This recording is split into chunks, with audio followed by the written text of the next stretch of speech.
ઓમ નમસ્તે. શ્રીમદ દેવી ભાગવતનો અધ્યાય આપણે વાંચીશું. સ્કંધ ત્રીજો, અધ્યાય 8મો. સુદર્શન પર જગદંબાની કૃપા. વ્યાસજી બોલ્યા, યુદ્ધ પૂરું થઈ ગયા પછી મહાબલી યુધાજીત યુદ્ધભૂમિમાંથી પાછો ફરીને અયોધ્યા પહોંચ્યો. ત્યાં પહોંચતા જ મનોરમા અને સુદર્શનને મારી નાખવાના ઈરાદાથી તેને શોધવા લાગ્યો.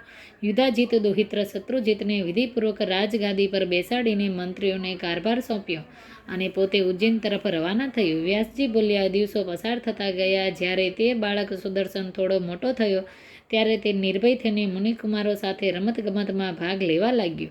એક દિવસની વાત છે. એક મુનિકુમાર ત્યાં આવ્યો અને મજાકમાં વિદલ્લને ક્લિંબ નામથી બોલાવવા લાગ્યો. આ ક્લિબ શબ્દના જે ક્લી એક અક્ષર છે તે સુદર્શનને સ્પષ્ટ સંભળાયો અને તરત જ યાદ રહી ગયો. હવે અનુસ્વાર વગરના આ શબ્દને જ તે વારંવાર રટવા લાગ્યો. ક્લી એ કામ બીજ નામનો ભગવતી જગદંબાનો બીજ મંત્ર છે. તે મંત્ર સુદર્શનના મનમાં દ્રઢ થઈ ગયો. હવે સુદર્શન ખાતા પીતા રમતા મનમાં ને મનમાં કામ બીજ ક્લીમનો જાપ કરવા લાગ્યો. ઊંઘમાં પણ તેને મંત્રની સ્મૃતિ દૂર થતી નહોતી. કામ બીજ મંત્રના પ્રભાવથી તેને સાંગોપાંગ ધનુર્વેદ, નીતિશાસ્ત્ર તથા સંપૂર્ણ વિદ્યાઓ પ્રાપ્ત થઈ ગઈ. એક સમયની વાત છે. રાજકુમાર સુદર્શનને ભગવતીએ સાક્ષાત દર્શન આપીને કૃતાર્થ કર્યો. જગદંબાના દર્શન કરીને રાજકુમાર સુદર્શન પ્રસન્ન થઈ ગયો.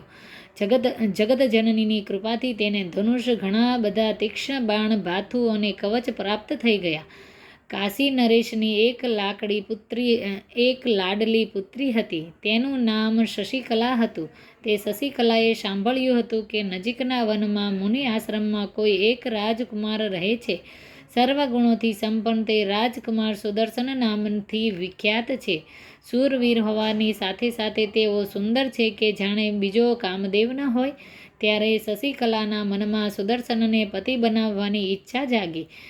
તે જ દિવસે મધ્યરાત્રિના સમયે ભગવતી જગદંબા શશિકલાની પાસે પધાર્યા અને તેને આશ્વાસન આપીને સ્વસ્થ ચિત્તે કહેવા લાગ્યા, સુદર્શન મારો ભક્ત છે. મારી આજ્ઞા માનીને સંપૂર્ણ કામનાઓને પૂર્ણ કરનાર સુદર્શન હવે તારો થઈ જશે.